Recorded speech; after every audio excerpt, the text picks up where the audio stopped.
Ok, todo mundo aí, todos bem-vindos. Então, vamos começar a falar do nosso livro do mês, que é Entrevista com o Vampiro, da Anne Rice. Eu já confessei aqui que foi a primeira obra da Anne Rice que eu li. Eu assisti ao filme há muitos anos atrás e fiquei assim encantada por esse tipo de abordagem que ela fez da história dos vampiros. E aí eu já quero abrir logo para vocês. Se o pessoal vai chegando, eu vou colocando aqui na sala, o Zoom me manda um avisinho. Já quero perguntar para vocês o que vocês acharam da leitura e se vocês encontraram. Bom, eu encontrei algumas diferenças, né, do livro para o filme, mas eu descobri que a Anne Rice foi a própria roteirista do filme, né? E ela, por gosto, ela mudou algumas coisas, como, por exemplo, a idade da Cláudia, que no livro é uma menina de 5 anos, já no filme colocaram uma menina de 12, porque ia ficar bem estranho algumas cenas, talvez, né?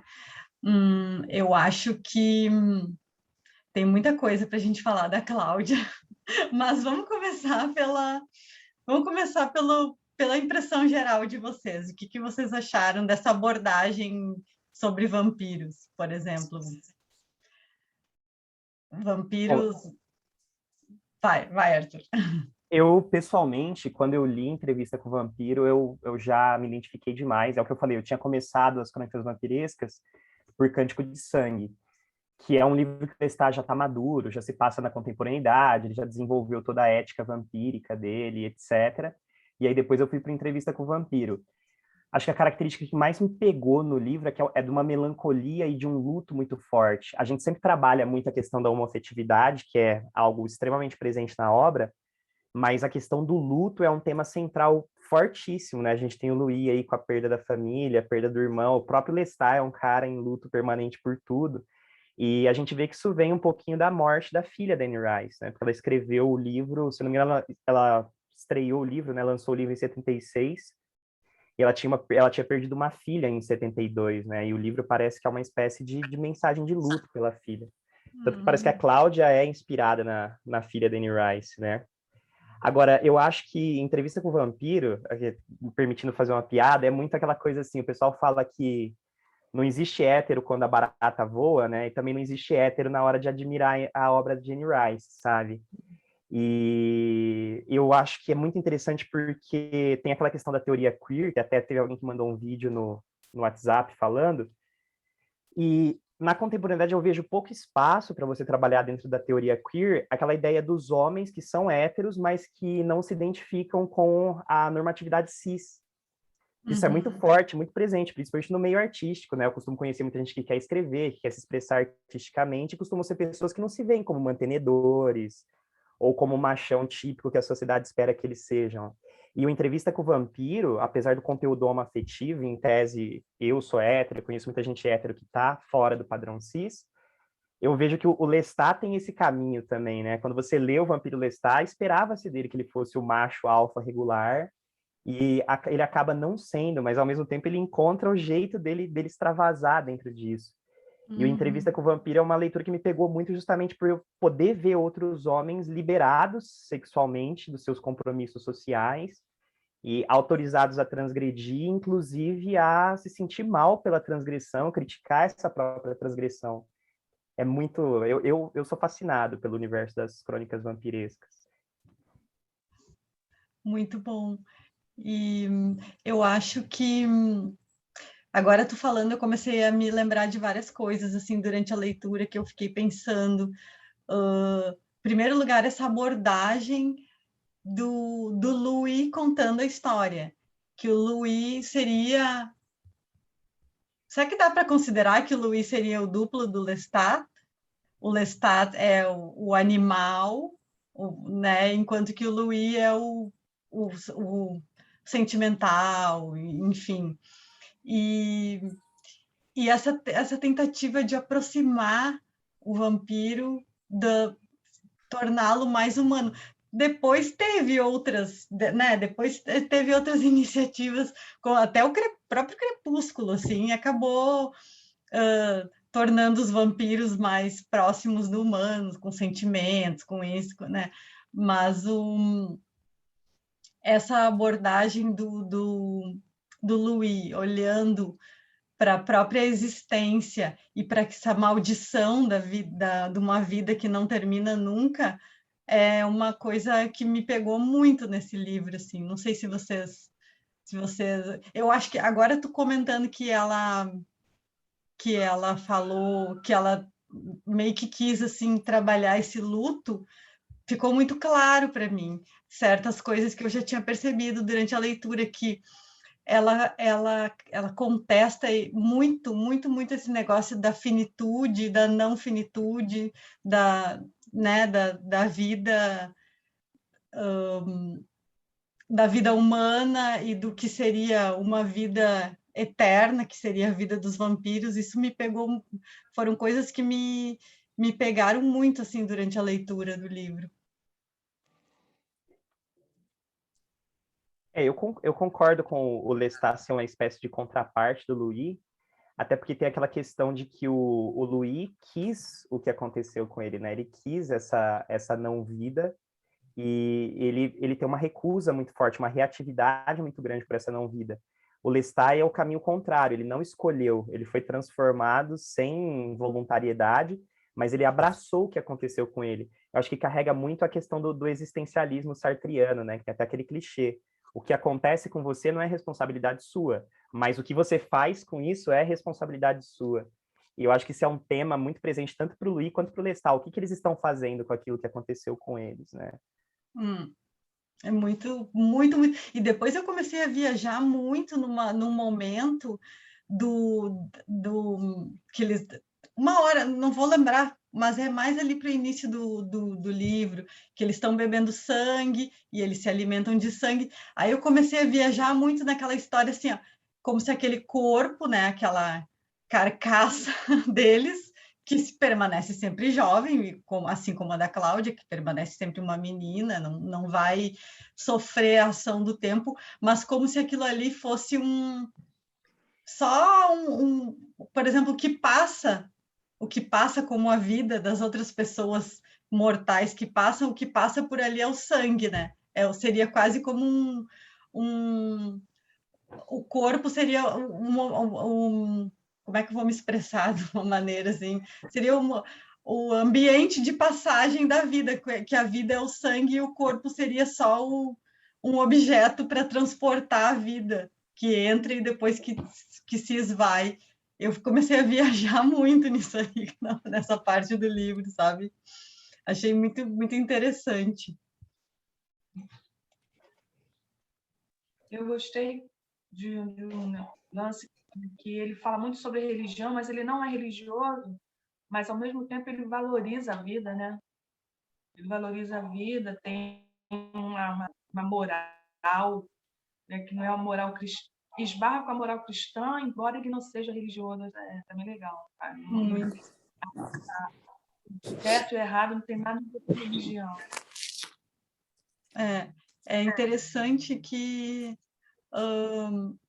mesmo nesse nicho, né, nesse nicho demoníaco, existe essa certa moral e esse certo cuidado com né, determinadas regras que são regras criadas por nós, humanos, né?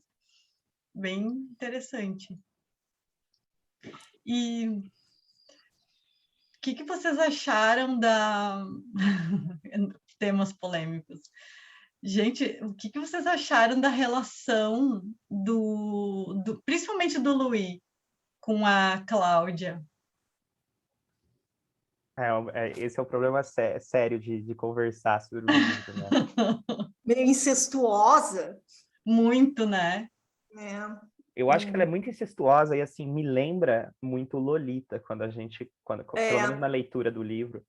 E até um pouquinho no filme, apesar de que o filme, eu acho que atenuou as coisas o suficiente para a gente ver mais como uma relação paternalista, né? No livro já é muito escancarado. Eles são marido e mulher, vamos falar a verdade, a partir de um determinado ponto, por mais perturbador que isso seja. E na HQ é tratado dessa forma, né? Ah, na A HQ também é. Na HQ vem do livro, inclusive, tanto que tem uma cena que é presente no livro que não é no filme, que é quando o Louis e a Cláudia encontram um vampiro que mora numas catacumbas, e ele é monstruoso, ele é irracional, entre aspas, né? E essa cena não foi pro filme, e foi pra HQ, essa cena aparece na HQ. Eles estão procurando outro vampiro por aí e acabam encontrando essa versão indigente, né, do morto-vivo. Uhum. Eu fiquei bem impactada com quase todos os trechos, na verdade. Não só a relação dele é que com ela é uma coisa que um pouco a gente não espera, né? Por exemplo, a primeira vez que eu estou lendo a autora, então a gente não espera essa relação, porque se trata de uma criança de 5 anos, né? E eu fiquei, meu Deus do céu, isso é uma pedofilia, pedofilia. Toda hora eu escrevia ali do lado pedófilo. E, e não sei por que isso não causou escândalo na época, mas eu acho que porque, de repente, o livro foi tratado como uma fantasia, né? Enfim, entre vampiros, ok, todo mundo, porque não causou todo o escândalo que a Lolita, por exemplo, causou, né? E causa até hoje, enfim. Mas eu acho que a época também fez diferença. Eu acho que se Lolita tivesse sido escrito na década de 80, talvez o Nabokov não teria sido perseguido, porque a gente consegue compreender a relação dos dois, não que justifique, né? Mas parece que a gente adquire uma certa compreensão e até uma certa cumplicidade. É mais ou menos o sentimento que a gente tem quando a gente admira o Hannibal no Silêncio dos Inocentes ou no Dragão Vermelho, né? A gente tá vestindo aquela pele, então a gente sente uma dificuldade de condenar aqueles atos e aquilo que está se passando. Porque tem um tema que eu acredito que a Anne Rice ela trate no livro, que é o individualismo secular, né? O individualismo desprendido daquela coletividade religiosa e tal. E quando você se abre para pensar essas coisas, a gente percebe que a prescritividade sexual, ela, por mais que ela seja necessária no contexto social que a gente vive, ela ainda é uma invenção do Ocidente cristão e do tipo de sociedade que a gente gravita hoje em dia, né? Você pega Roma, por exemplo, as crianças, elas não chegavam a participar das orgias, mas elas ficavam presentes no mesmo local aonde elas se passavam, né? Então a visão sexual que se tem da criança muda de contexto para contexto, por mais horroroso que possa parecer para a gente. Então, eu acredito que tem algo na formação do nosso ser que se abre para aceitar isso, tentar compreender, tentar ver, mas não torna menos problemático, eu acho, né? Continua o problema. É um pouco indigesto de ler aquilo, apesar de que eu ia dizer, tudo que ronda narrativas de vampiro em geral, eu não sei explicar se isso é intencional ou se o autor já está meio que encharcado dessa coisa que o vampiro é um ser sensualizado e sensual e está sempre seduzindo. Então, naturalmente, para mim, todas as cenas ali, cena de ataque do vampiro, é tudo sensualizado, tudo ali dá para ler com olhos de relação sexual. Por exemplo, a hora que o Lestat está atacando aquelas duas crianças, dois meninos, aquilo ali para mim foi muito forte. Todo o movimento que ela faz do Lestat, contando como ele atacou a criança e os movimentos que ele fez quando estava sugando o sangue do pescoço daquela criança, aquilo ali é como se ele estivesse estuprando aquela criança. Para mim, foi nítido, assim, foi... Eu acho que foi a cena mais sei lá, forte do livro para mim, aquela ali dos dois meninos. Que E foi o ato de sugar, quando está sugando o pescoço, parece o ato sexual. E quando termina, eles ficam extenuados, como se tivessem tido um orgasmo. Cada um cai para um lado. Eles passam essa ideia, né? Será que hoje em dia passaria, as editoras aceitariam essa história? Pois Isso me lembra também do It, que no filme a gente não tem, mas no livro do Stephen King tem a cena do sexo das crianças, né? A orgia. Da menina com os 4 ou 5 meninos. Eu me lembro quando eu li aquela vez, também faz séculos, que eu fiquei meio chocada, assim, quando eu vi, eu pensei, será que vai estar no filme? É óbvio que não estaria, sabe? Mas é uma cena, assim, bem chocante também nesse estilo, né? Essa cena do It, para mim, é totalmente dispensável. Essa cena, eu sou, assim, radicalmente contra essa do It, porque eu acho que é uma cena de mau gosto. Olha, se eu começar a falar mal, não paro mais. Eu acho de mau gosto, eu acho, assim, como é que se diz, uma resolução que ele encontrou, a pior resolução possível para um problema. Ele é um cara super talentoso, ele podia ter resolvido de várias outras maneiras. E não tem nem... Esses dias eu estava pensando sobre isso. Não existe nenhuma possibilidade dessa cena ter funcionado para mim. Nem se fosse um bando de adultos. Tipo, 6 meninos e uma menina, então tá, tudo bem. Eles não têm 13 anos, então 12, eles têm 18. Mesmo assim, ia ficar horrível a cena, sabe? Desnecessária, né? Totalmente desnecessária. Quem não conhece o It, é uma cena final ali que acontece uma espécie de uma orgia assim, entre crianças, 6 meninos e uma menina. É uma coisa bem, bem de mau gosto, na minha opinião. É um estupro, praticamente, né? 6 meninos e uma menina. A Beverly é o objeto ali nessa cena. E sem falar nisso, né? Na objetificação do corpo da menina, que é... No entrevista que o Vampiro vai conversar com a Armand também, o Armand tem um servo sexual que é adolescente, né? Eu, pessoalmente, acho muito chocante a hora que o Armand apresenta, e ele apresenta o garoto com umas marcas, né? Uns hematomas, e é como se ele estivesse oferecendo uma tacinha de vinho para o Louis. Aquilo é muito... É muito estranho e perturbador. Eu já ouvi dizer que o Vampiro Armand, que é o livro, né, que ela escreveu depois, já é praticamente erótico, né? Que ela se entregou pro erótico. Eu não cheguei a ler o Vampiro Armand, mas parece que ela enveredou por aí mesmo. A Andresa está chegando. Pois é, cadê ela? Tá conectando o áudio aí. Tá. Oi, Andresa. Oi, Andresa, tudo bom? E aí, tá com o pé quebrado? Não, só enfaixado, né? Com uma tala no ortopédico, dá um saquinho. Mas estou bem. Tá com o pé para cima. Sim, pé para cima, de muletas. As muletas estão em algum lugar. Tu chegou bem na hora, Andresa, tu chegou bem na hora que a gente está discutindo os vampiros pedófilos, as cenas de pedofilia e as cenas polêmicas da entrevista com o vampiro. E eu estava falando... No momento certo para entrar. Como? No momento certo para entrar na reunião. Sim.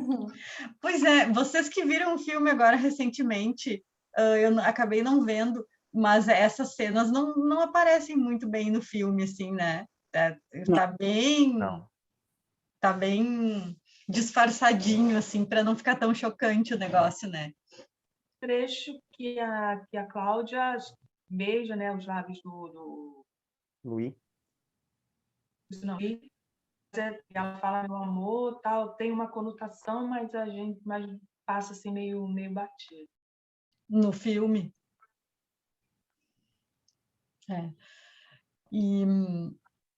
Pois é, então, toda aquela cena dos meninos, até os movimentos que ela descreve do corpo do Lestat, que ele arqueia as costas, ele força contra o corpo do menino.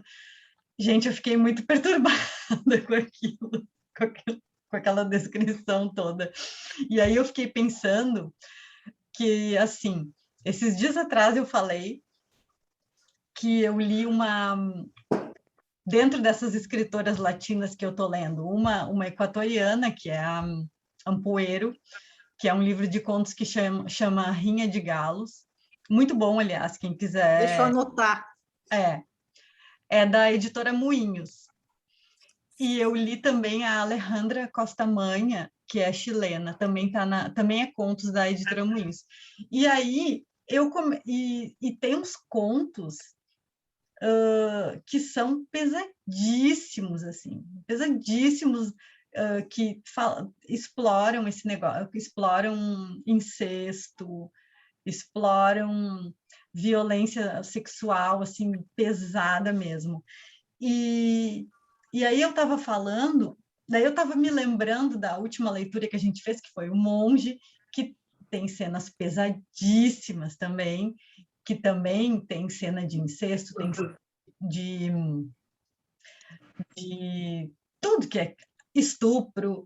Só que no Monge, né, o estupro é uma coisa ok, porque lá em 1700 e pouco, também, para mim aquela cena ficou entalada aqui no pescoço, né? Que ele se encontrou com a moça lá, que era a moça que ele gostava, mas ela já era uma freira, então eles tinham que se encontrar meio que escondido e tal, e de repente ela apareceu grávida, e eu fiquei matutando, como é que essa mulher apareceu grávida? Se ela já era uma freira, se ela era uma freira, eles se encontravam só assim aos pouquinhos para se dar uns beijinhos escondidos, até que conta que ele não se aguentou de paixão, daí ele estuprou ela, e ela ficou grávida. Então, no Monge é uma coisa meio assim, ok, isso acontece, o homem, coitado, não se segura, né? Ele tem que estuprar.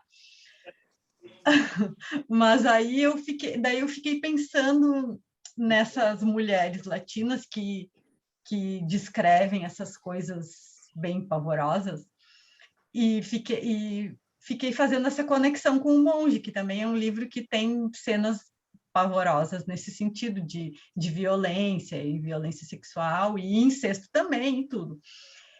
Mas na Anne Rice não fica muito atrás também, né? Então, eu acho que eu me enganei bastante nas minhas falas ali. Eu achava que as latinas estavam cavando bem fundo, mas eu acho que a Anne Rice, lá em 76, ela... Claro que usando esse véu né, esse véu para se cobrir sobre esse véu de vampiresco, porque o vampiro é um ser que não obedece regras, então ali pode tudo, né? Acho que... Sim, mas eu acho que eu li algumas outras coisas da Anne Rice, sabe? E tem um erotismo controverso em outras obras dela também, sabe? Essa coisa que tu fica super desconfortável lendo. Dá uma... Eu me senti desconfortável lendo, né? Uhum. E aí eu fico pensando a função disso também no texto dela. Se é a função realmente de gerar um desconforto, ou se é uma questão estética, talvez, ou não sei o que tu acha. Eu acho que um pouco de cada coisa, eu acho. Porque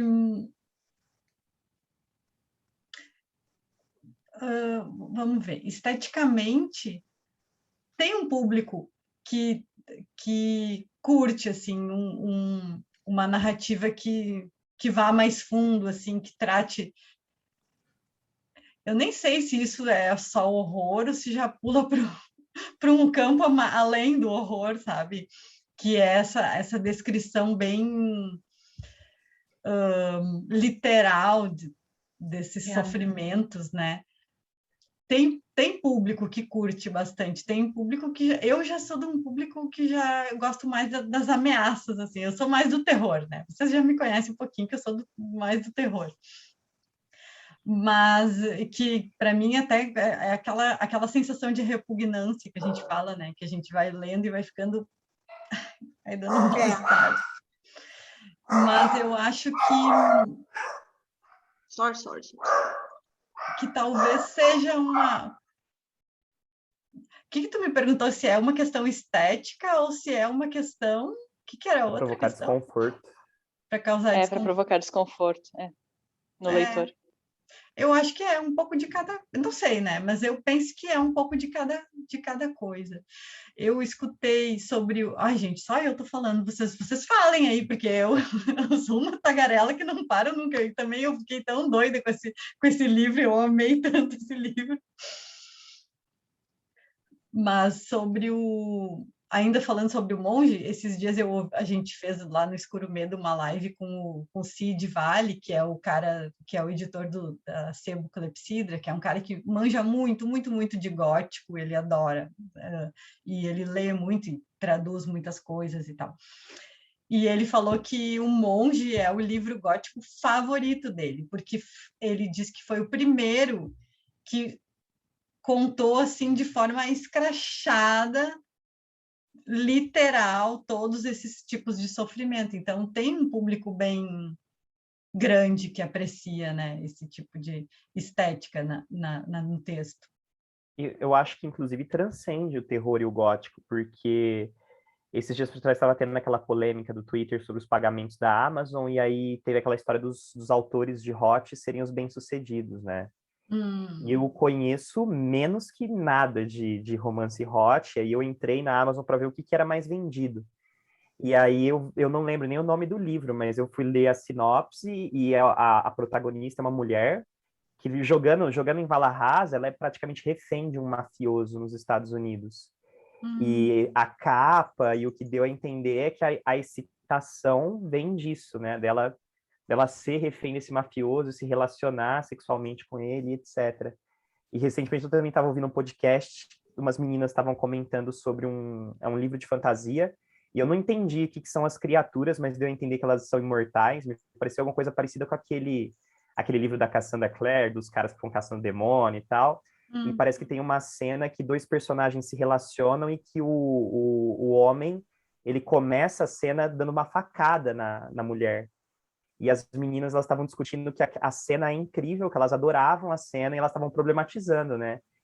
Poxa, o cara vai começar uma relação sexual, esfaqueia a mulher antes dessa relação sexual, e aí eu pensei, puxa, o pessoal gosta disso, por mais que a gente problematize e veja os problemas sociais que isso pode advir daí, a galera quer ler isso, gosta disso, e sei lá, de repente se sente motivada a continuar a leitura por causa de um negócio desse, que é perturbador, né? Sim, eu pensando... Desculpa, Bibi. Não, fala, depois eu falo, que é um outro assunto que eu quero trazer aqui para a gente discutir. Não, mas é que ouvindo o Arthur falar e pensando nessa febre mesmo do romance hot e de como isso, na realidade, é antigo, né? E é uma coisa muito cultural americana. Fazer essas subversões e torná-las atraentes, né? Escrever o sexo da forma mais polêmica possível, parece que...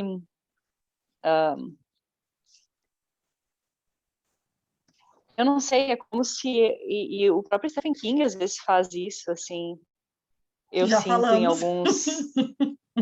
Já em falamos alguns da livros cena dele, do Pennywise. vide o It, né?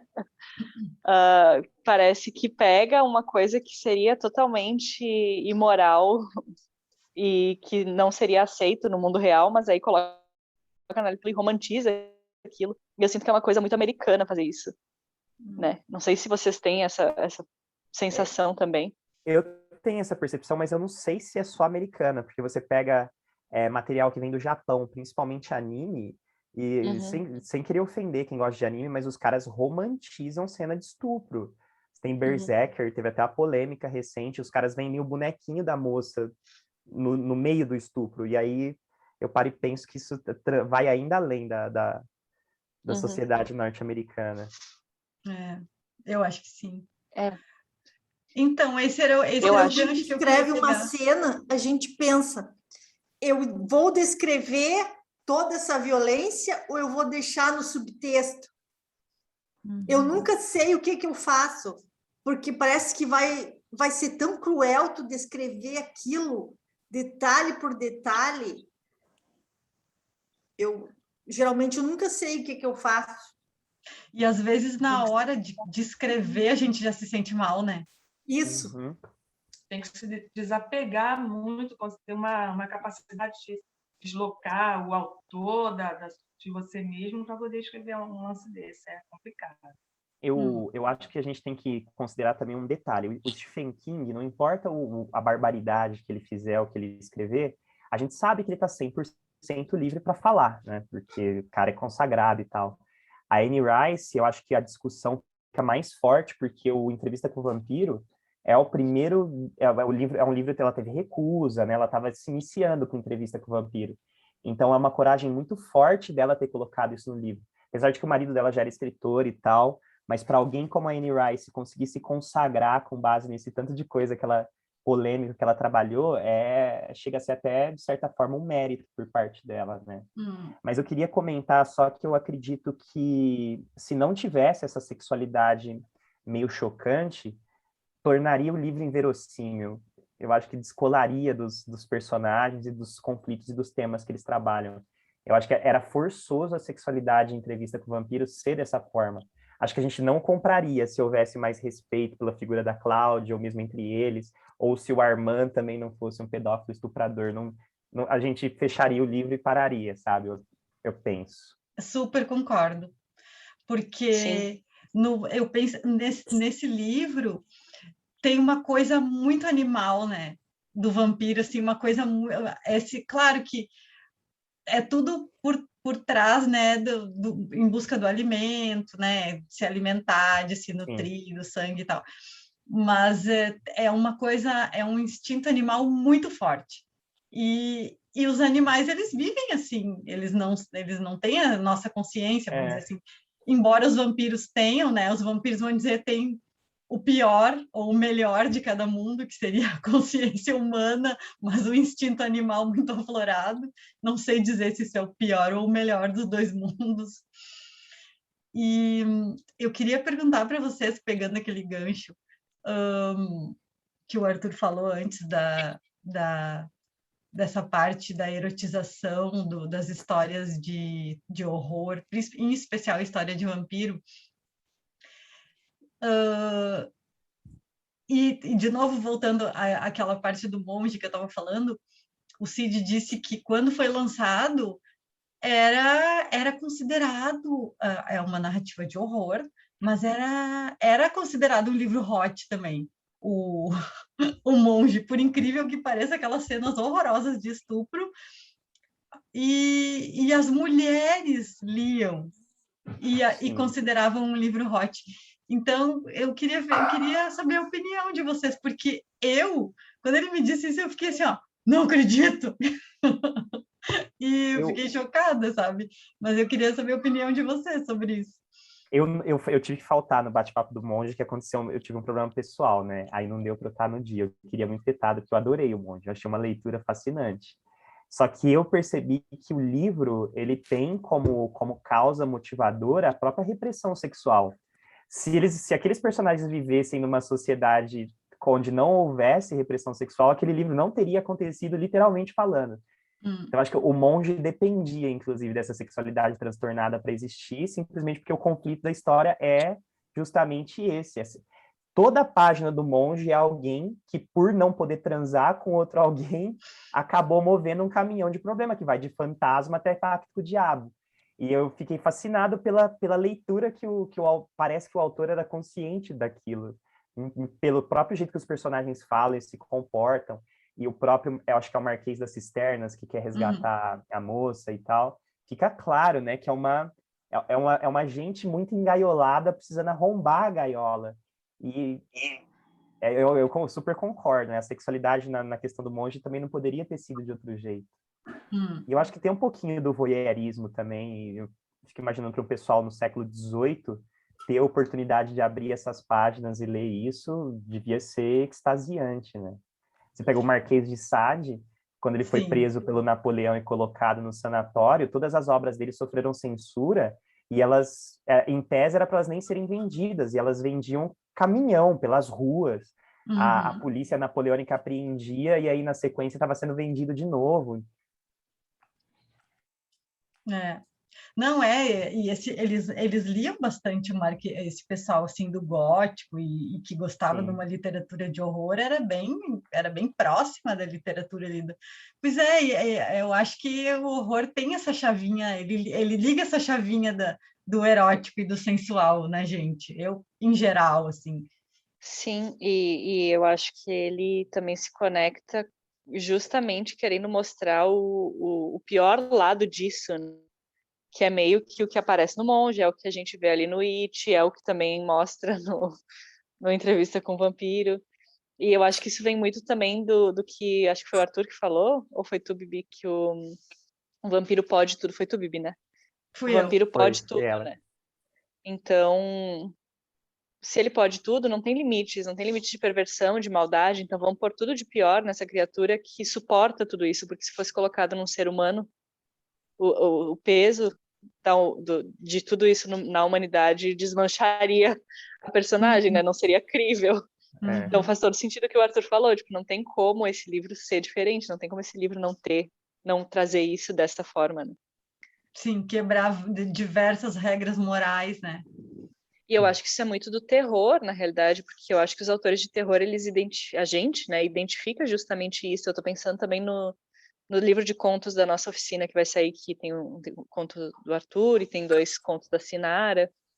E tanto o conto do Arthur quanto o conto da Sinara trazem um lado muito podre do ser humano, assim.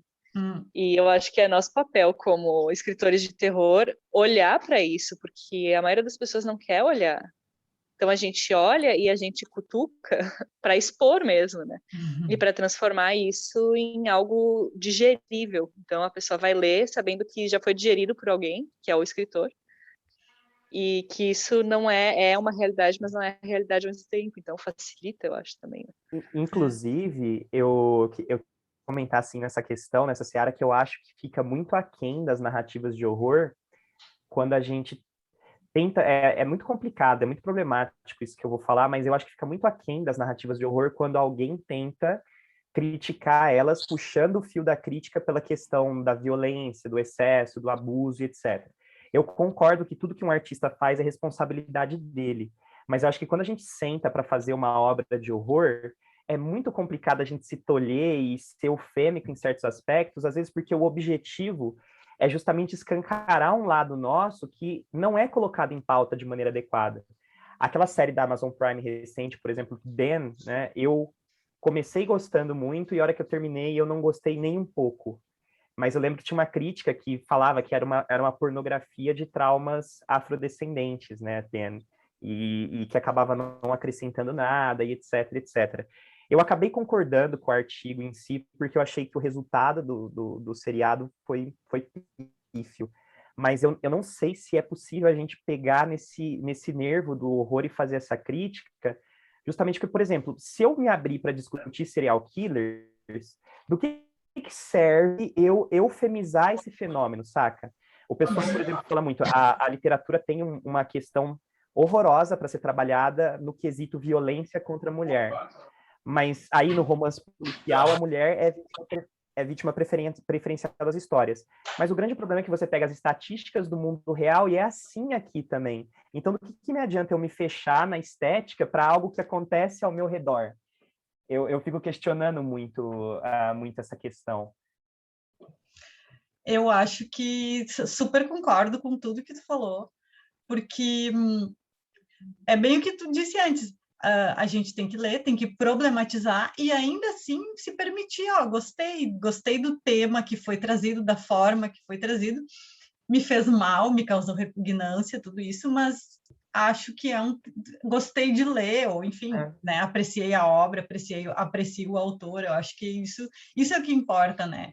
Eu também acho, ó, sou totalmente contra qualquer tipo de censura, eu acho que a literatura é o terreno da liberdade e o horror, concordo com vocês dois, eu acho que o horror é para problematizar tudo isso, até porque o horror historicamente é um gênero que trabalha tanto com os problemas reais quanto com os problemas de forma alegórica para trazer os problemas reais. Então, eu acho que é para isso mesmo, né?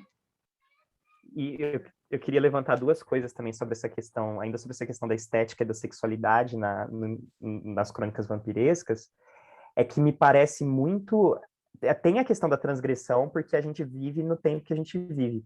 Mas quando eu leio, me fica muito uma marca daquela sexualidade grega e renascentista. Que os gregos não tinham esses limites que nós temos em relação à sexualidade. E quando a Anne Rice descreve, eu me sinto muito como se eu estivesse lendo uma apreciação greco-romana sobre a questão, né? Você pega os meninos atenienses, os gregos em geral, né? Quando eles iam malhar, eles malhavam nus. E as pessoas gostavam de ficar ao redor dos ginásios apreciando os corpos, e isso não tinha uma conotação diretamente sexual, era o belo e você ia lá ver o belo, no que significava que você queria transar com aqueles... Provavelmente muitos queriam, né? Mas a impressão que eu tenho quando eu leio Anne Rice é que é quase uma espécie de retorno ao estado de natureza nesse sentido, é a apreciação sexual desprovida das regras e das normatividades que a sociedade impõe. E eu acho que melhora muito a experiência da leitura, porque é quase um extravasar, né? Sim. Tem uma cena que é no Cântico de Sangue, não é no Entrevista com o Vampiro, que o Lestat, ele tá apaixonado por um carro.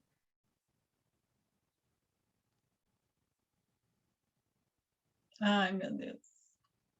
Tomando uma xícara de café, que é um café muito bom, e a descrição dá a entender que o cara tá tendo orgasmos por tomar aquele café, e ao mesmo tempo o Lestat tá desejando dirigir o carro em alta velocidade. Você vê que é um relacionamento sexual que o cara tá tendo com a xícara de café, e o Lestat com a ideia de possuir o carro. E aí é uma cena que eu acho bonita, eu acho magnífica. E na Entrevista com o Vampiro é mais complicado, porque quando você sente isso, você vem o peso na consciência, porque são humanos e não objetos que estão interagindo sexualmente com o Lestat e com o Louis, né? Mas acho que não muda a experiência estética grandiosa que é ler a Entrevista com o Vampiro nesse sentido. Sim, e eu acho que no final, a pergunta... Desculpa, Bibi, mas a pergunta que eu fiz no começo, eu acho que a estética e o desconforto estão muito juntas ali, né? E é isso que faz o livro ser tão bom. Então, respondendo a minha própria pergunta, é as duas coisas, né? Eu acho que ela quer causar esse desconforto, que todo autor de terror com os textos, não existe um autor de terror que vai dizer, não, eu quero que adorem o livro, que todo mundo se sinta muito feliz e bem depois de ler ele. Não tem, né? Então, é a famosa linha do tabu, né? Que ultrapassar, o horror precisa ultrapassar a linha do tabu. Ponto de pressão fóbica. Exato. Ponto de pressão fóbica. E por mais que a gente já discutiu isso, né, várias vezes, sobre o moralismo dentro do horror, mas o moralismo seria assim, tipo, chegar a um final de normalidade para aquele povo que sofreu aquele problema, no caso, né, nesse sentido, mas tem que ter essa, tem que passar tem que tratar esse tema com um pouquinho mais de, vamos dizer, cavando um pouquinho mais fundo, até para tirar todo mundo do seu lugar, assim, desconfortar o leitor, né? Eu acho que funciona, que é isso mesmo, que tem que funcionar desse jeito, porque senão fica um horror muito comportadinho, né? Aí tipo, faz o Crepúsculo, pronto, né? Um horror capenga. Sim, um romance disfarçado de horror, exatamente. De horror, com elementos, as pessoas gostam de dizer, tem elementos do gótico. E eu acredito, inclusive, que o Entrevista com o Vampiro e o universo das crônicas vampirescas como um todo, eles são um serviço de utilidade muito, muito grande para a teoria queer. A teoria queer, eu acho que não estava muito consolidada quando a Anne Rice escreveu. Você tinha Judith Butler e tal, mas acho que ninguém falava em teoria queer em 1976, e eu não sei se a Anne Rice fez isso intencionalmente, mas o Entrevista com o Vampiro encaixa 100% dentro da teoria queer. A questionar o padrão patriarcal e heteronormativo, ela faz isso de 0 a 10. Inclusive, o Louis é uma pessoa egressa da sociedade patriarcal heteronormativa. Ele é um viúvo e que é atraído por uma relação basicamente homoafetiva, né? E gosta dessa relação, inclusive, porque é quase que uma síndrome de Estocolmo que ele passa com o Lestat. porque ele passa séculos na dependência do Lestat, e a gente vê que ele não é um refém, ele não está em cativeiro, não é simplesmente uma dependência. A gente percebe que ele é o leitor, é o narrador não confiável em falar mal do Lestat. Inclusive uma hora ele assume, né, o Lestat me escravizou, o Lestat ficava comigo porque precisava das minhas posses, do meu dinheiro, e ele não me dizia os poderes, como usar meus poderes, então era um modo dele me dominar, não sei o quê. Mas aí ele fala, no final ele assume, né? Não, eu fiquei porque eu quis. E a própria história acaba oferecendo um argumento contrário a isso tudo, só que aí a gente não tem essa experiência no filme. Porque no livro a gente sabe que o Teatro dos Vampiros ele é financiado pelo Lestat, né? O Lestat foi mantenedor daquela estrutura. E dá a entender que ele fez bem para a vida, para a não vida daqueles mortos-vivos que estão dentro daquele teatro, né? Inclusive é por isso que eles pegam e matam a Cláudia. E é um conteúdo que a gente não tem no filme também, é que o Lestat, ele é que lançou a moda dos vampiros penetrarem na sociedade, serem esse camaleão, né? Porque antes dele, na própria história da Anne Rice, antes dele os vampiros eram todos monstruosos, habitantes de catacumbas, né? Meio indigentes no geral. E o Lestat que veio trazendo o vampiro para se ocultar na rebarba da sociedade. E acho que tem também um conteúdo muito interessante, é que a concepção de masculinidade que a gente tem é a concepção de masculinidade burguesa, e que inclusive é algo que a fantasia medieval jogou essa concepção de masculinidade no universo medieval, e não tem nada a ver, porque na medievalidade, na Idade Moderna, a figura do macho é a figura do Lestat, né? A figura andrógina. Você pega os quadros, os retratos solenes de Luís XIV, Luís XV, Luís XVI, você vê que são andrógenos, né? Tem uma tendência feminina muito forte ali, e que o Lestat preserva, e o próprio Louis também preserva. Todo mundo, acho que lê e vê dois dandies ali, andrógenos, inclusive. E acho que critica até a concepção de homem que faz a sociedade burguesa. Esse cara rude, machão e tal, isso não passa nem perto do Entrevista com o Vampiro, é justamente o contrário. Pois é, mas assim do mesmo modo que ele tem todas essas características, ele é um predador, né? Sim. E se assume como um predador, e ele não, assim, não tem sentimento também, é um animal. Ele durante vários momentos ali, eu fiquei pensando, é tipo um leão caçando na savana, assim, ele não tem consciência, ele quer comer, ele precisa se alimentar, é isso, né? E apesar de todo esse verniz civilizatório que ele mantém, né? É muito interessante a gente perceber isso, muito, muito, muito interessante. Eu queria... fala. Uma dúvida que eu tenho da história.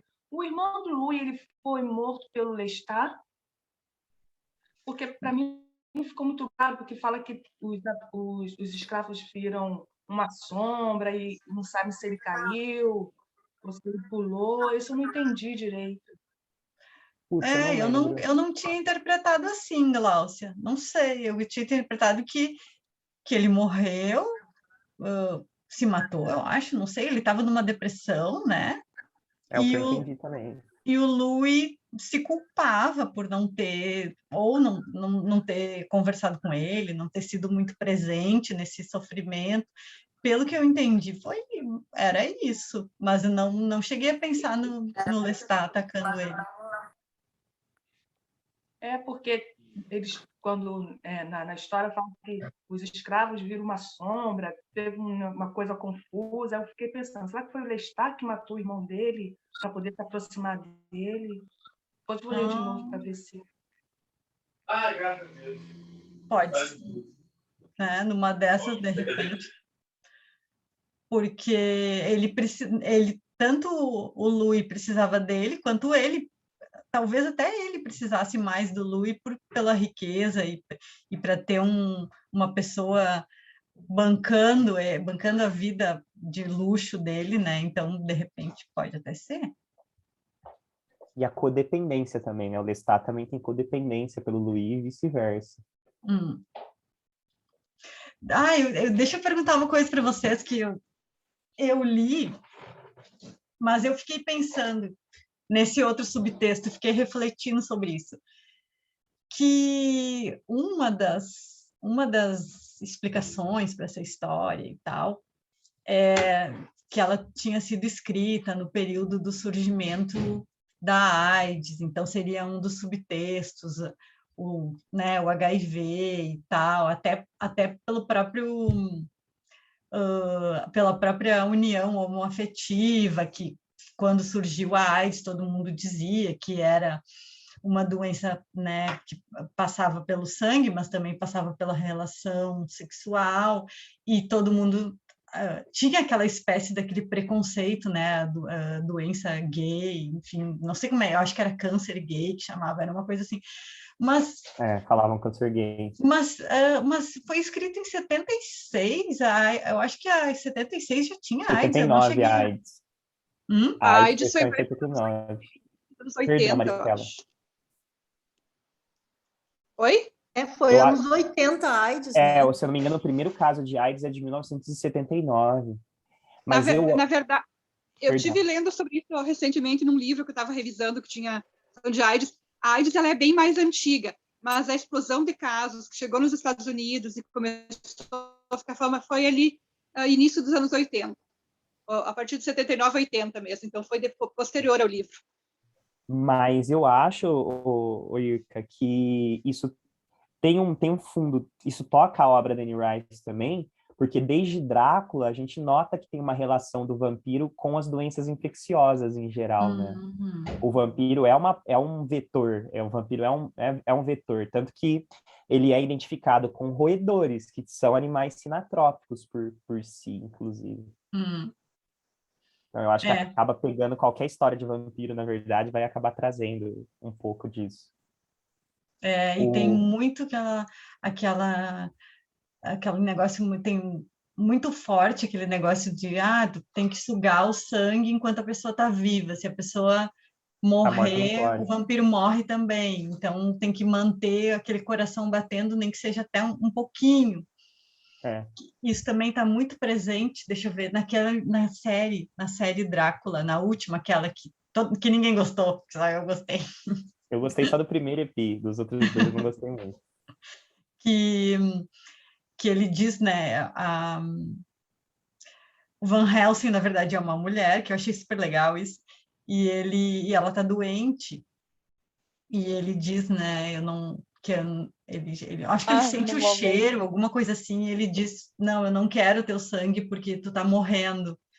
Isso também é outra coisa que leva a gente para mim, me leva a 1 milhão de reflexões, né? Porque, na verdade, todo mundo está morrendo, né?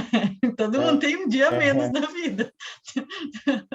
Daqui para frente, cada dia é um dia a menos. Então, eu sempre meio que dou uma pirada nessa fala desse vampiro.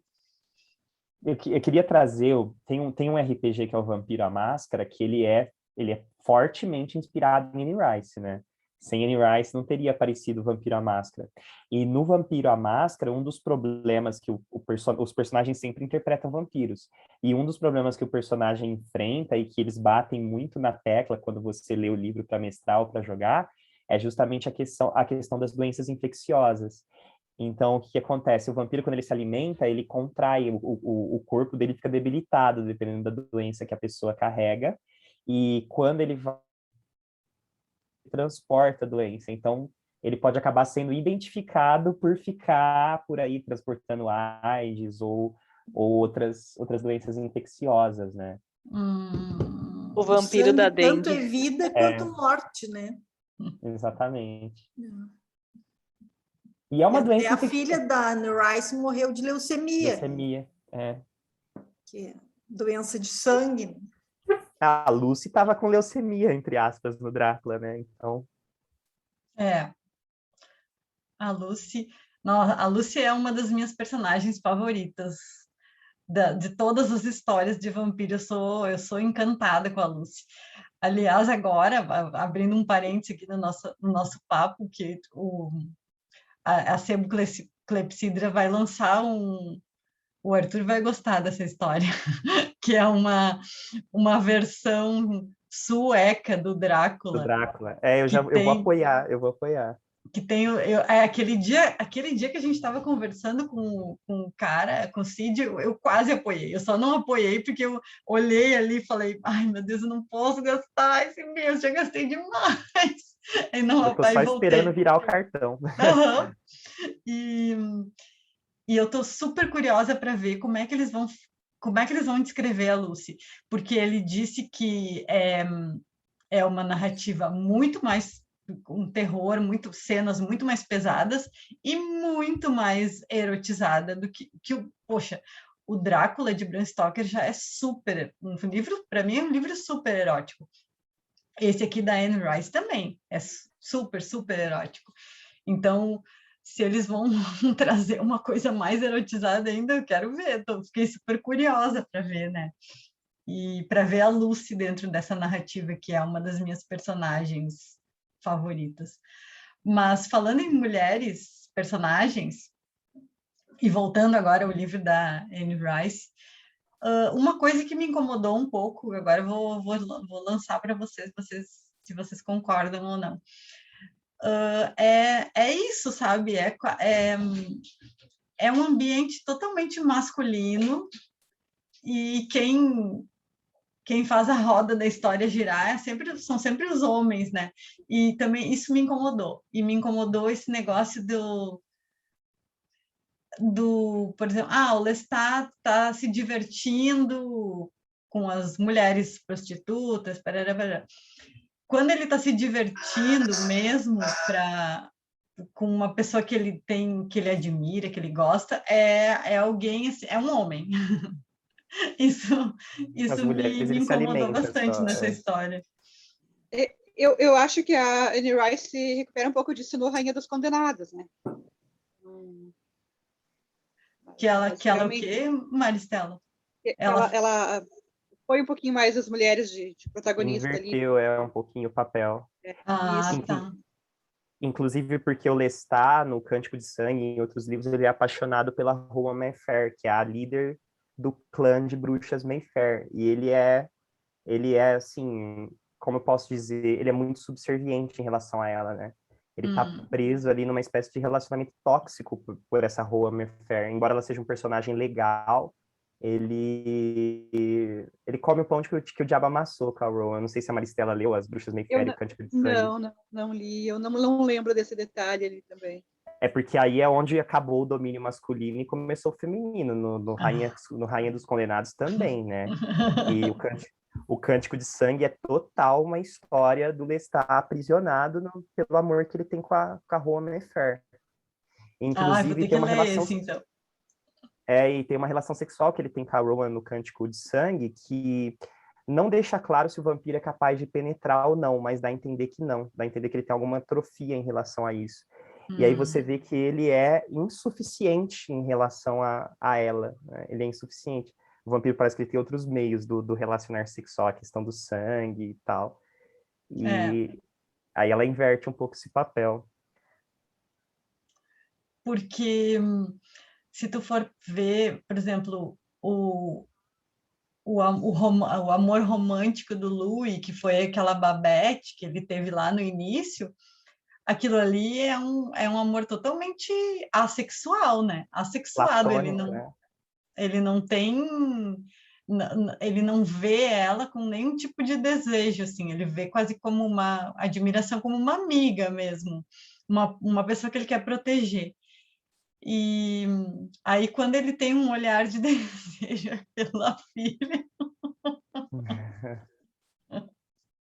mas antes dele morder, antes dele atacar a Cláudia, ele já olha para aquela criança. Todas aquelas sensações ali são super erotizados para mim, quando ele vê a criança chorando, quando ele sente o cheiro do cabelo, da pele, dos lábios, nananana, tudo aquilo ali é uma descrição super erotizada. E a forma que ele descreve o Lestat também, é esse amor e ódio que a gente estava falando, né? Ele tem uma descrição, ele tem uma raiva, mas também tem uma descrição super erotizada do Lestat. O próprio Lestat tem consciência disso, né? Porque o Cântico de Sangue, por exemplo, é narrado por ele, o Vampiro Lestat é narrado por ele. E ele sempre se apresenta, é muito semelhante de livro para livro, é quase igual o cartão de visita dele, né? E ele sempre fala do olho azul cobalto e da unha que parece vidro, que não parece unha. E eu acho esses dois detalhes muito fascinantes, né? Porque azul cobalto não é uma cor humana e você ter vidro no lugar da quitina da unha, acho que é quitina, né? É muito tipo, sou pós-humano. E ele sempre tem uma frase que eu acho fascinante, que ele diz que ele é lindo de morrer e talvez você morra mesmo. É muito... É muito bom. É muito bom, é muito legal.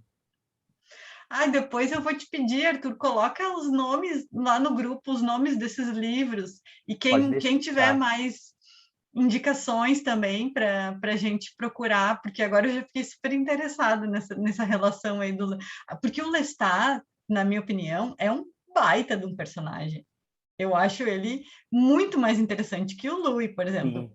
Eu li esses dias uma resenha de uma leitora dizendo: ai, não aguento esse Louis, só fica se lamuriando o tempo todo. Eu acho que em toda a série... Desculpa, Belica. Não, pode falar. Eu acho que o central é o Lestat mesmo. Para mim, eu sempre vi talvez para a questão da minha leitura de gostar de romance policial, eu sempre vi o Louis quase como se fosse um Watson, sabe? Aquele não é o que está contando a história que realmente interessa, sabe? Mas não a personagem. Eu vou ser sincero com vocês quanto a uma coisa, né? Eu geralmente não tenho muito esse negócio de ler ou de assistir e falar queria ser tal personagem, queria ser fulano, que geralmente o pessoal tem, né? Mas com o Lestat, se eu pudesse passar um dia da minha vida como o Lestat, eu me inscreveria agora, facilmente. Ele é bem sedutor, né? E outra coisa pensando no filme, daí não tem como não gostar mais do Louis, né? Que o Brad Pitt, ninguém bate. Mas o Tom Cruise está ótimo também, né? Mas eles fizeram uma maquiagem meio horrível no Tom Cruise, assim, ele parece, não sei, no filme, ele não ficou muito atrativo para mim. Se bem que que o Brad Pitt, né, 93, gente, ele tava bombando, assim, né? A gente só tinha olhos para Brad Pitt. Por favor. Não, ainda hoje, né? Em Era Uma Vez em Hollywood, para mim, Hollywood, ninguém bate Brad incrível Pitt. aquele homem, né?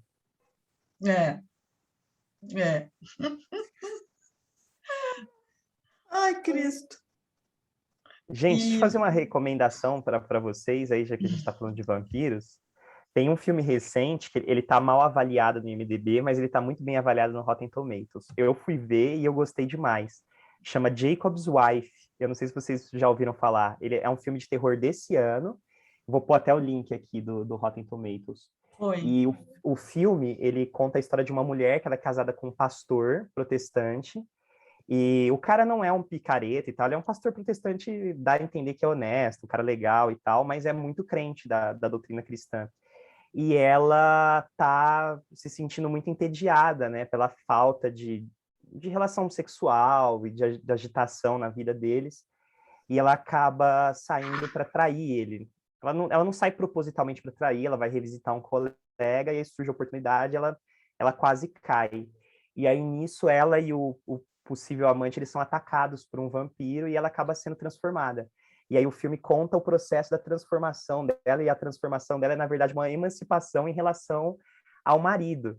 E aí eu não vou contar mais para não dar spoiler, mas vai mais fundo ainda nessa questão do relacionamento tóxico, ou de quando a mulher se percebe já com uma certa idade avançada e descobre, poxa, eu não queria estar aqui nesse lugar, e nesse relacionamento. É um filme que eu achei genial por conta disso. Eu vou Tem na procurar. Netflix? Eu vou ser sincero com vocês que eu pirateei, eu fui no Torrent para baixar esse filme. Eu não sei se ele tá disponível em algum streaming, mas vale a pena se vocês encontrarem assistir Jacob's Wife. Jacob's É muito Wife. bom. Jacob's Wife. Tá. Muito bom. Até vou anotar aqui também as Eu dicas. anotei aqui. E deixa eu falar uma coisa agora sobre o... Rapidinho, assim, porque daqui a pouco vai acabar, a gente tem 7 minutos ainda. Sobre a narrativa, é que eu peguei essa versão, eu não sei qual versão, a nossa versão que tá no PDF, Andresa, é aquela da Rocco? É, né? É a minha, É a da da Rocco. Clarice Lispector, é da Essa? tradução da Clarice Lispector. Eu acho que a nossa é aquela que tem uma cadeira vermelha na capa, É. uma Mas essa poltrona daqui só mudou a capa, porque Essa Mudou aqui a é da capa. Clarice Lispector. essa aqui então é também. todas a mesma, Todas a Mas mesma. assim, vocês não acharam vocês não acharam muito ruim aquele monte de travessão, todas as falas um travessão? Eu achei muito ruim aquilo. Um dia Como vocês não assim? tá assim. Então eu acho que é no PDF que tá assim. O meu, as travessões normais, assim mesmo. No meu é cheio de travessão. Eu fiquei assim, gente, a Clarice Lispector ela não traduziu assim. Eu acho que ela não traduzia assim esse monte, porque até na hora da narrativa, que é ele que está falando, é ele que está contando, tudo bem, mas é um diálogo indireto, né? É um discurso indireto. E mesmo assim é travessão, travessão, travessão, um monte de travessão. Que editor brasileiro, na média, é o maníaco da pontuação de diálogos, né? Então, vai saber. Sim. Mas Eu não no duvido que livro não seja. tem tanto travessão. No livro tem Não? no que eu tenho essa versão impressa, né? Essa que eu mandei para o PDF. E tem travessões. Tá Mas eles cheio são de maníacos travessões, dos né? travessões mesmo. Inclusive, um conto meu que vai sair publicado pela Suma e passou pela leitura da editora, ela me devolveu com travessões que não existiam. E eu fiquei, tipo... Eu não queria tanto travessão no texto, enfim, eu acabei aceitando, porque, né? Mas foi bem Não, estranho. é que nesse aqui fica confuso, porque a gente não sabe, por exemplo, ele está conversando com... e também impliquei muito com o rapaz, né? Por que não botaram um nome no jornalista? É toda hora o rapaz, o rapaz, o rapaz. Ai, meu Deus, já comecei a me dar um nervoso aquilo. O rapaz, toda hora o rapaz. No fim, eu nem me lembro se ele tem nome, se alguma hora fala o nome dele. Não fala, né? Nos filmes Não. tem, eu acho, o crédito. No filme ele não tem, mas no filme tem o crédito. Acho que é Daniel Malloy, alguma coisa assim. No filme também é bonitão, né? O Christian Slater. Disse o jovem, a tradução aqui. Disse o jovem.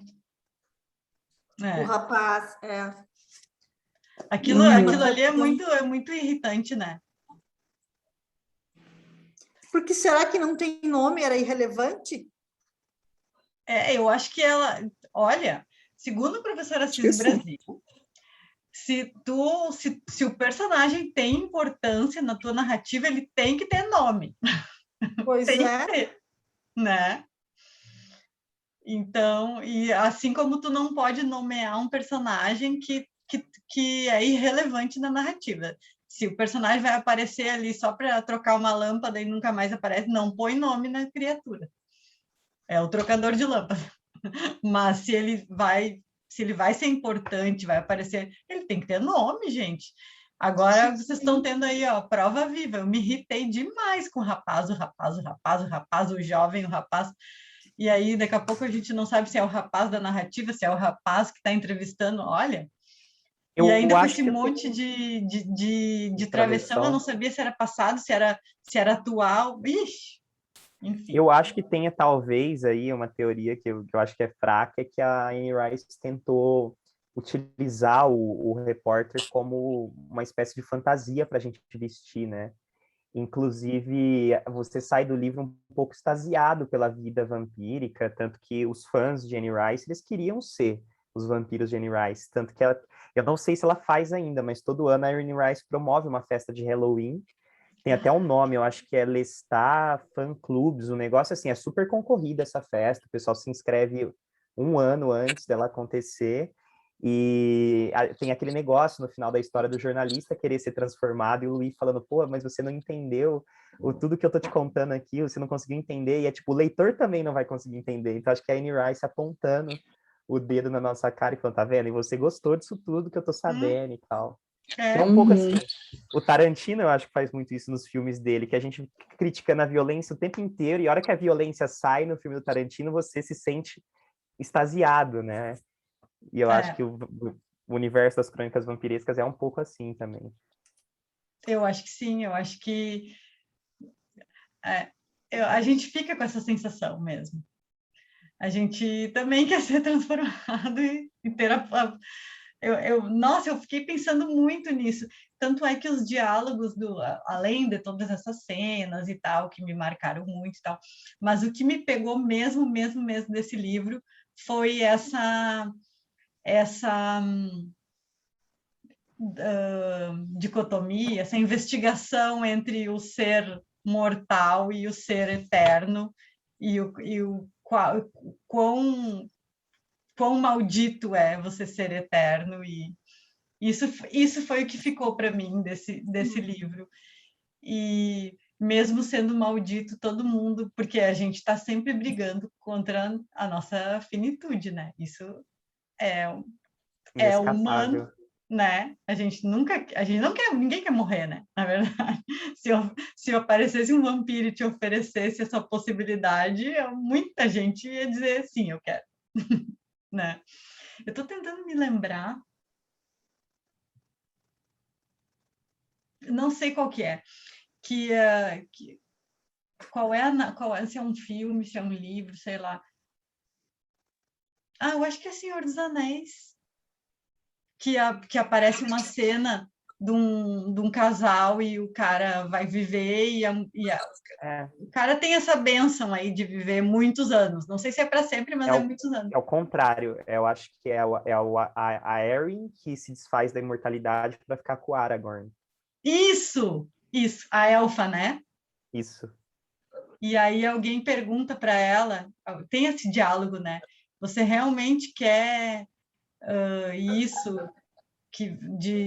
Não, ela se desfaz da imortalidade, né? Isso, exatamente. Tá, é isso. Ou então é ela que está dizendo para ele que é uma maldição, porque ela vê as pessoas que, né, os outros mortais vão passar, né? Vão viver, vão morrer, os filhos vão morrer, os netos vão morrer, todo mundo, e ela vai permanecer. Que é uma maldição mesmo, mas que todo mundo gostaria de experimentar, nem que fosse um tempo. Inclusive, eu estava falando do RPG do Vampiro à Máscara, né? E o Vampiro à Máscara é basicamente o universo da Anne Rice traduzido para o jogo, né? E eu já joguei vários RPGs, e aqui na minha cidade, pelo menos com o pessoal que eu jogo, as mesas que mais duram, porque o pessoal está se divertindo mais, são justamente as de Vampiro à Máscara. O pessoal quer estar por aí mesmo, nessa questão da imortalidade, no não depender do contexto social. Parece que é outra coisa que é muito sedutora, porque o vampiro sempre vai estar bem no sentido social, independente do que esteja acontecendo, né? Sim. E a gente não. A Gláucia falou que foi o pai da elfa que falou para ela, foi mesmo. Eles tiveram esse diálogo, também foi uma coisa que eu via muitos anos atrás e ficou muito, assim, tão marcante, eu achei muito marcante. Gente, o que mais vocês querem falar antes da gente terminar e depois a gente tem que decidir o próximo livro?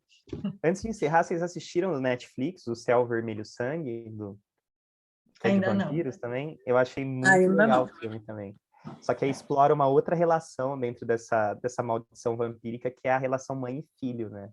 A mãe é vampiro e o filho não é. E ainda tá misturado com um filme de atentado terrorista no avião. Eu gostei, eu me diverti muito com esse filme. Céu Vermelho Sangue. Céu Vermelho Sangue, vou procurar também. É produção original Netflix, eu gostei muito. É aquele do menininho que tem que salvar a mãe no No avião, isso. Eu vi esse. Eu já vi a propagandinha assim na Netflix. Eu gostei demais desse filme, achei muito legal. Eu gostei porque foi surpresa ver que ela era vampira, porque eu pensei que ela estivesse doente, estivesse morrendo com alguma, sei lá, leucemia, alguma coisa assim, e de repente mostra ela como vampira. Achei bem legal. E ela mesmo vampira, ela ainda tem amor no filho e quer salvar o filho. De início eu achei que ela passa dentro do avião, né? É totalmente dentro do avião, 100%. É porque a sinopse do filme é que ela tá indo em tese, ela tá procurando uma cura. E ela embarca no voo para ir para os Estados Unidos, onde supostamente está um médico que dá a entender que ele sabe o que ela está passando e como resolver essa situação, porque ela foi atacada e transformada ao acaso. E aí o problema é que existem uns terroristas que eles sequestram o voo. E aí a treta toda começa aí, né? Tem terroristas e uma vampira dentro do voo. É muito legal.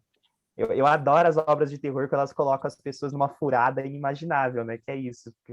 É muito fascinante. Um voo com terroristas e um vampiro ainda de quebra. É colocar sempre o buraco mais embaixo do que você imagina. Gente, e o que vocês acham acho que é melhor a gente votar, eu acho, sobre a próxima. Vocês gostariam de ler esse da Maria? Eu sou super afim. Qual? O último da Mariana. Nossa parte da noite. Nossa parte da noite. Deixa eu pegar aqui para ver qual que é. Tá. Eu tô com ele aqui também. Mas ele é bem grosso, então a gente talvez precisasse de um prazinho um pouquinho maior. Eu tô trabalhando. Eu tinha pensado em dar Nossa parte de noite. Nossa parte de noite. A gente pode deixar a nossa parte da noite para outubro, para coroar o mês do Halloween. E pegar um livro mais curto para a gente discutir em setembro, que daí a gente pode ler o curto e ter tempo para ler o Nossa Parte da Noite também. Pode. Tá ótimo. O que vocês acham? A gente pode discutir livro de contos também, se vocês curtem. Eu gosto. Eu sou suspeito que eu curto tudo. Eu tô pensando aqui alguma sugestão. Eu tô com um novo da Samantha Schweblin, que é curtinho. Que é Kentucky. Mas eu ainda não li. Né? O meu ainda não veio, o meu Kentucky. E tá caro esse dela. Esse é bom. Esse é bem curtinho e bem bom. Esse é bem curtinho. Tem o da Mariana Henriques. As Coisas que Perdemos no Fogo, mas aí ficaria repetido, né? A autora, pelo menos. É legal pegar o Mar é Azul, como é que é o nome daquele outro? Esse é o Mar. Esse é o Mar. Mas seria legal pegar uma outra autora. Esse eu tenho também. Tem essa que escreveu Rinha de Galos, que é a Ampoeiro. Eu tenho o livro aqui, até se vocês quiserem, a gente pode. É um livro de contos, né? Pesado. Eu achei. Mas aí, como ele não é muito longo, eu posso fazer xerox e transformar em PDF e disponibilizar, porque acho que é fácil de fazer isso. Pode ser, porque eu não conheço, eu gosto de conhecer autoras novas, eu gosto. Ela é eu adoro as equatoriana. latinas. Qual que é o nome? É Rinha de Galos. Tem uma capa lindíssima. E até quem escreve a orelha é a Mariana Henriques. Amo. Rinha de Galos. Ou até a gente poderia discutir A Floresta, do Daniel, de repente, né? Também, é uma boa. Também, esse eu já li. Ele tá baratinho na Amazon, no Kindle. No Kindle. E é um livro curto, que se lê rápido, né? A Floresta é rapidão, é. Eu que trabalho igual uma louca aqui, dando aula de inglês, consegui ler em 2 dias. Então, vamos fazer uma votação. O que vocês acham? Putz, agora eu fiquei em dúvida. Eu voto na Floresta. Por mim pode ser a Floresta. A gente podia ir intercalando, né? Um autor homem e uma autora mulher, um autor homem e uma autora mulher. Vocês sabem se o Daniel tem ele em papel? Porque eu gosto de ler em papel, apesar de se precisar eu leio Tem. digital, mas... Eu acho que Tem. tá para vender na Amazon até, Arthur, em papel. Se eu não me engano, já tem na Amazon também. Beleza. Tem que até Ali achar. no. Ele tem, eu acho. Ou se não, ele compra pela Grifo, que ele envia, né? É. A minha eu comprei pela Grifo. Pela editora dele, né? É Ele dele tá muito mesmo. bonito, capa impressa. Ai, esse livro do Daniel, sinceramente, que livro bonito. Eu já disse para ele. Quando eu tinha A edição é maravilhosa. ele disse assim, também eu me rasguei todo para pagar, porque a editora é dele mesmo, né? Ele diz, me rasguei todo para pagar esse livro, mas ficou bonito, ficou. Nossa, olha, tô arrasando. Um material muito bom. É. Uhum. Uhum. Tá aí a data, gente. O que vocês acham? Olha, como eu já li, Deixa eu e ver. você? Final de setembro, eu acho, né? Acho que sim, acho que depois do dia 20 ali.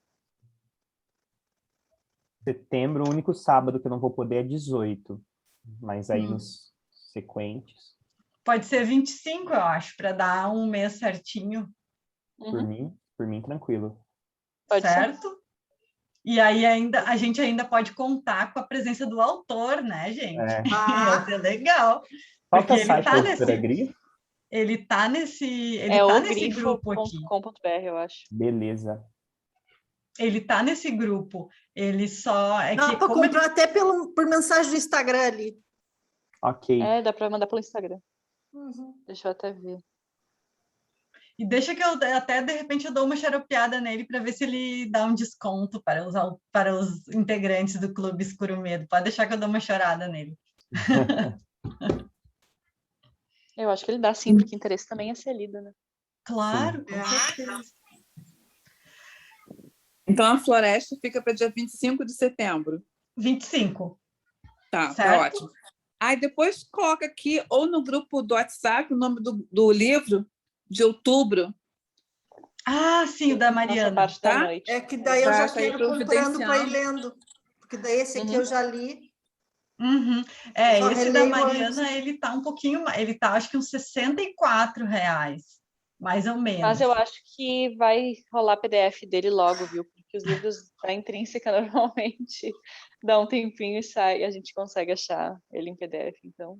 Tá. Vocês já deram pelo menos uma olhadinha rápida, assim, para saber do que se trata o livro? Ou não? Não, nada. Eu dei uma olhada rápida, sim. Posso ler a sinopse aqui. Leia aí para nós.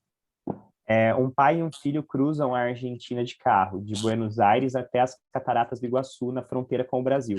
São os anos da ditadura militar. Soldados armados estão no controle e o ambiente é de tensão. O pai tenta sozinho proteger Gaspar, seu filho, do destino que lhe é designado. A mãe do garoto morreu em circunstâncias obscuras em um suposto acidente. Como o pai, Gaspar, recebeu o chamado para ser médium em uma sociedade secreta, a Ordem, que se relaciona com a escuridão em busca da vida eterna através de rituais atrozes. Para tais rituais é imprescindível a presença de um médium, mas o destino desses detentores de poderes especiais é cruel, já que o desgaste físico e mental é rápido e implacável. As origens da Ordem, comandada pela família da mãe de Gaspar, remontam a séculos, quando o conhecimento da escuridão foi trazido da África para a Inglaterra e dali se estendeu à Argentina.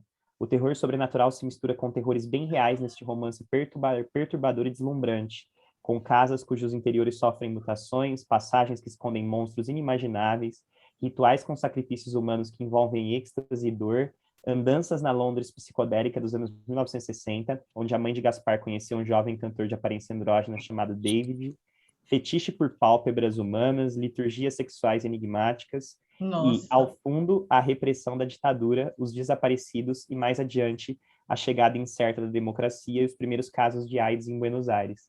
Não tem como isso aqui não ser bom. Não tem como não ser bom. Exatamente.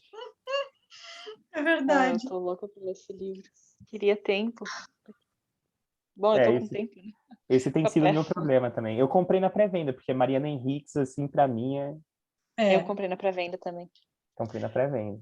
Gente, eu vou parar de gravar aqui, mas antes de parar, eu quero agradecer a GOG, que nos disponibilizou aqui o Zoom, e que é a nossa casa do coração, onde a gente faz as nossas oficinas. Beijo, beijo, GOG, obrigada.